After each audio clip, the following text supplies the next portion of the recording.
Lord of the Rings collectors, I'm Ryan the Cyber Hobbit, and this is not going to be a typical video that I might make. Not really planning on editing this like I will most of my videos, but I wanted to share something with you guys that I've been working on for the past 4 or 5 months, maybe longer. I have been working on something with the talented artist slash 3D modeler slash architect slash collector Julian Maneve.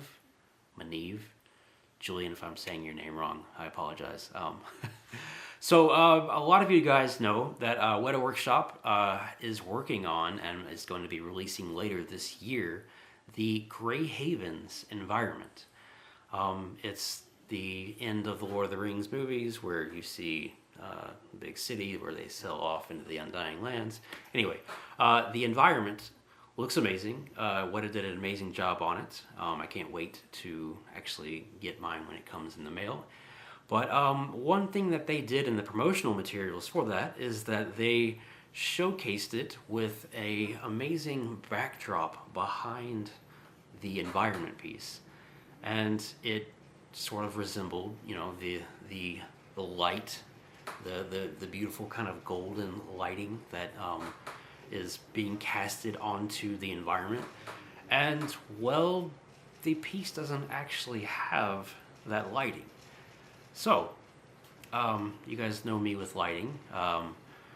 I was approached by Julian, and he came up with this idea. This is not my idea. I didn't make it originally. This is all his doing. Though I am the one that has been building it and making it. So he made a 3D model of essentially a somewhat of a screen type of thing that sits behind the environment piece. It basically tries to make it to look sort of more similar to how it would have looked in the films. So Julian came to me because of my knowledge with 3D printing and LEDs and stuff like that, and yeah, I have a somewhat of a working prototype that I want to share with you guys today. So without much further ado, let's get into it.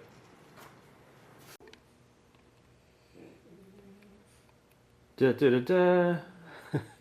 So this is what I have dubbed, Julian, if you don't like the name we can change it, but Grey Havens Light. It's a companion piece, like I said, that is meant to go with the Weta Workshop Grey Havens. It's been sized to fit exactly the Grey Havens. We're really hoping they don't change the size on us, but so it's essentially a big platform that has in the middle a turntable that you can use to spin around. This is just also sitting on a turntable so I can film this video. But it's a big platform that you set the Grey Havens inside of, and then behind it is a sky. We aren't totally set on the sky background for now. This is just one that we kind of came up with. We came up with a few of them, but this is just a one that I put in here for this proof of concept. But so you have a sky, and then you have this sort of nice decorative golden type of thing that kind of encompasses it. Or do a little zoom in on the sides here. But so this sky is printed on a special material that is meant to be able to have LED lights shine behind it and look a little better than just printing on something paper. In front of the print is a piece of acrylic, so you don't have to worry about messing up the print or anything. I'll do a little rotation. So this is basically just like I said, it's a matte black thing. That here's the back side, and there's the electronics that I still need to put actually inside of it, but we'll get to that later. Yeah, so I guess I'll turn it on and show you guys what it can actually really do. Let me plug it up. Alright, so I've been sort of dialing in my camera settings. It's really hard to film LEDs, unfortunately, so you guys just have to kind of bear with me. Actually, before I turn it on, I want to just quickly show you guys. On the bottom back here, there will be a button to turn it on and off, as well as access to another button. We'll just call this the action button. There's one single button that controls everything. I actually had a lot of fun trying to figure out how to make that work exactly. But yeah, let's just go ahead and turn it on and let it cycle and show you guys what it can do. Here we go.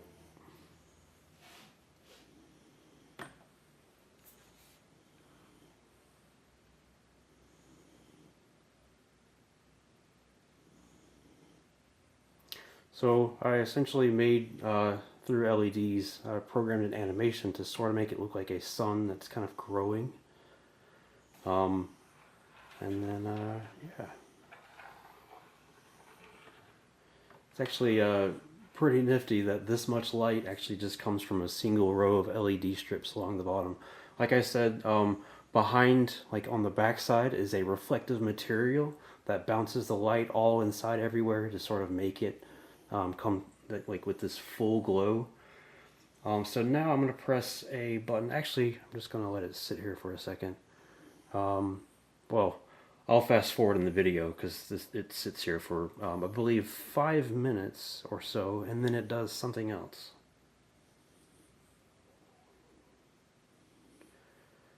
So technically, in the Grey Havens, the sun never rises, it just sets. But in this instance, it sets, and then now we have, whoops, now we have a sort of a moon glow. There's a little brighter LED over here to sort of represent the moon. But yeah, sort of like a nighttime mode, I guess. And then as soon as this done, I'll fast forward again. So again, it waits roughly about 5 minutes, and then it then transitions back to the sunlight.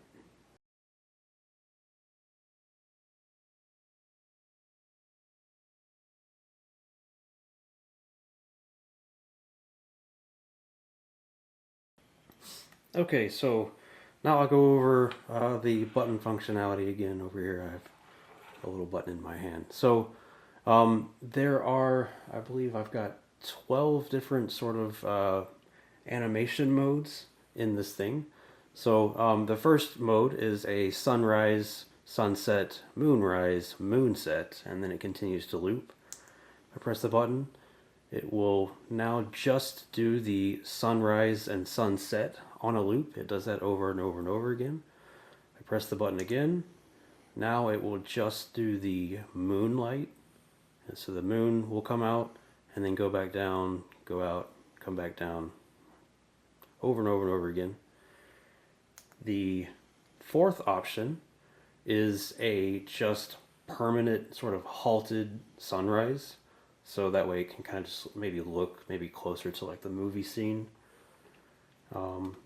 And then the next mode is just sort of a full brightness. So the full sky lit. The next one is a, this is technically all warm LEDs. So if you didn't really like the color of the other one, you can just use warm LEDs.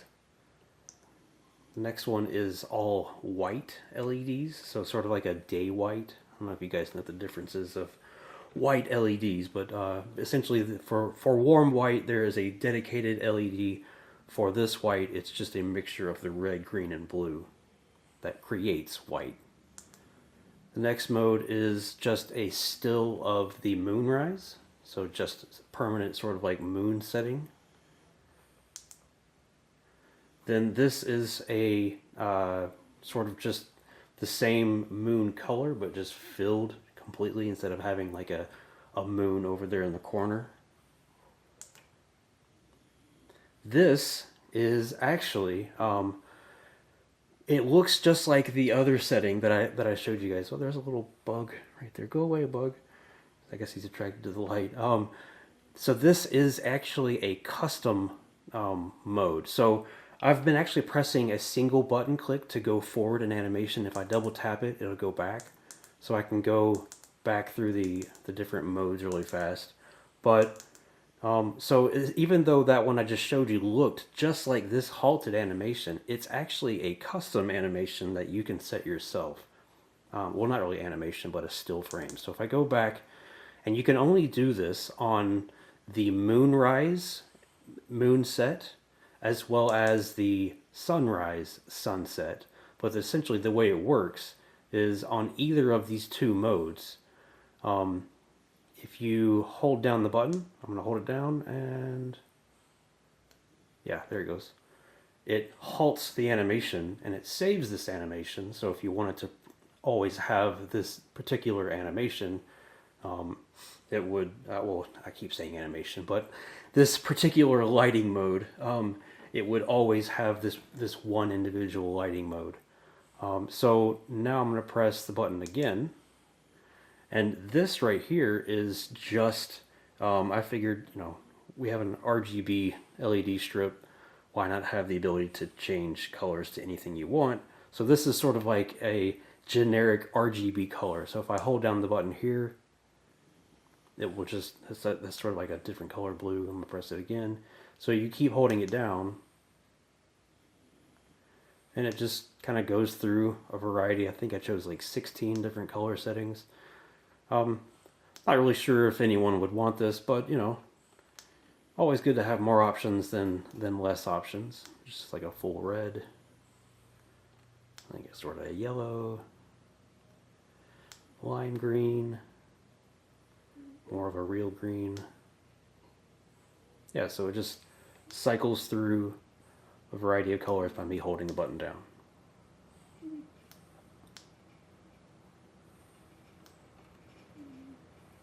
So the next mode, so I'm just going to do a single press. This was actually something that was fun to sort of come up with. I wanted to give you the ability to control the brightness of everything. By default, it's on full brightness. So what you see going along right here are little LEDs that sort of show the levels of brightness. On the far left is the brightest it can go. On the far right is the lowest it can go. But essentially you hold the button down so you hold the button down and notice that little blue LED turned red. Now it's in sort of like an editing mode, and now the single press and the double press now cycle through. So if I double press, I can essentially lower the brightness of the entire thing. And this chosen brightness level would apply to every single mode. So it just sort of kind of gives you a way to sort of configure it if maybe you think that it's too bright and it's sort of making it so you kind of can't see some of the things. Again, this is a theoretical piece because the Weta Workshop hasn't released it yet, so we're sort of still experimenting, but this gives you the ability to sort of customize. So if you wanted to go like, real low or real bright, I'm going to actually just go like to the lowest setting. So you essentially, now you hold it again and it's going to turn back to blue, and then that essentially saves this bright setting. So now if I were to go back, I'm not really sure if you guys will be able to tell or not, but this is technically on a much lower brightness. Just kind of gives you the ability to sort of customize it a little bit more. So now I'm actually on this mode. I'm going to go ahead and just put it back on full brightness really quick.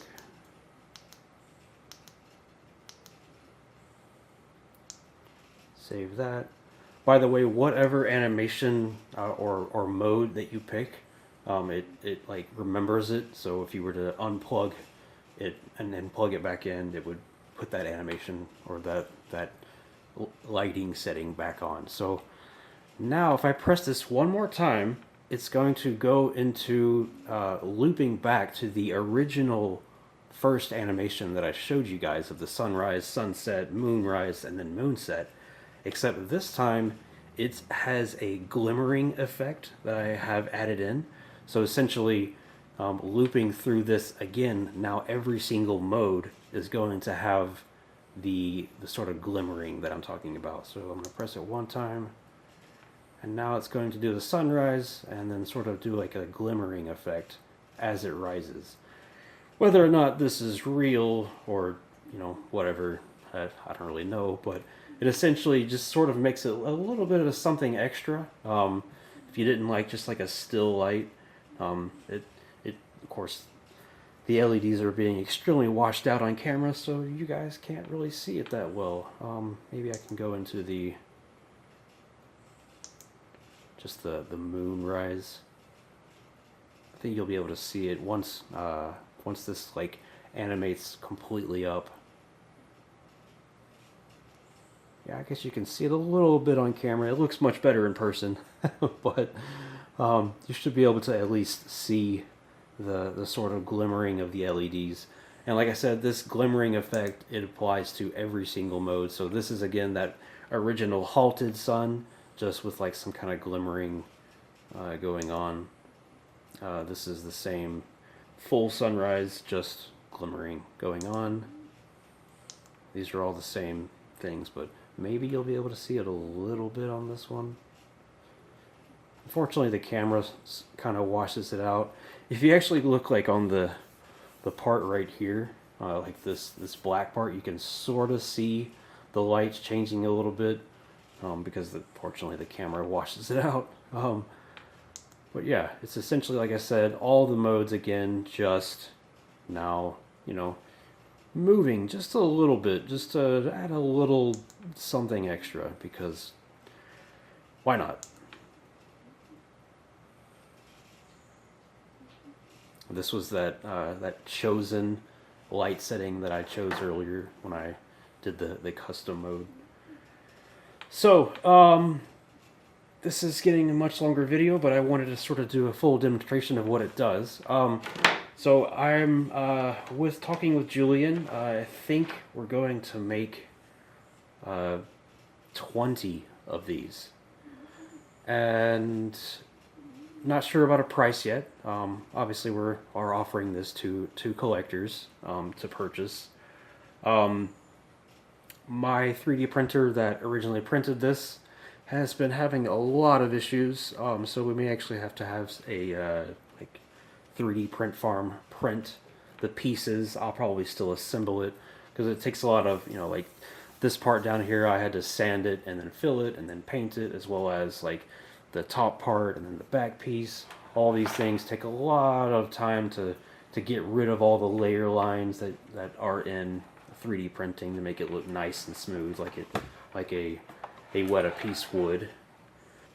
If you are part of the Flame of Udun forums, then we'll have more information there. If you're not, you guys should go and join. It's a nice place for discussions about Lord of the Rings collectibles. And yeah, I think that's it. Hope you guys enjoyed. I'll turn off the light again so you can see one last time what it looks like without the light. And actually I'll plug it back in so you can see that it did indeed save that setting. So it remembers if you were on the flickering mode or whatever. That flash you saw right there was my computer syncing to it, and it makes it flash again, but it won't do that in real life when you just plug it into your wall outlet. So yeah, hope you guys like this, and looking forward to see what you have to say. Until next time, bye bye. I forgot something. So we are going. So this gold that you guys see here on the side, this is technically what's called a hammered gold, the individual spray paint that I used. But if you guys don't like that, we have. Let me just take this camera off. Come up with a whole variety of different options that you can be able to choose from. Let me switch my camera. These are some of the options of sort of the decorative part. There's a whole variety of gold, as well as there's like a part I did right here that's sort of like a rub and buff. There's more of like a stone look.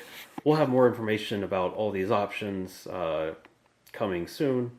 But yeah, you'll be able to choose what sort of, you know, framing preference that you want, because these are all just essentially, you know, a little paint, and they're pretty easy to do. So you'll be able to customize it to how you want. But anyway, bye-bye. I keep forgetting things. Obviously, this is Minas Tirith, and there is no sun behind it. But seeing again, as we don't have the Grey Havens yet, this can hopefully at least, kind of demonstrate how the lighting can sort of reflect onto the piece and add a little bit more of that kind of golden sunlight that we all know and think of when we think about the Grey Havens. So, yeah. Bye-bye. For the third time.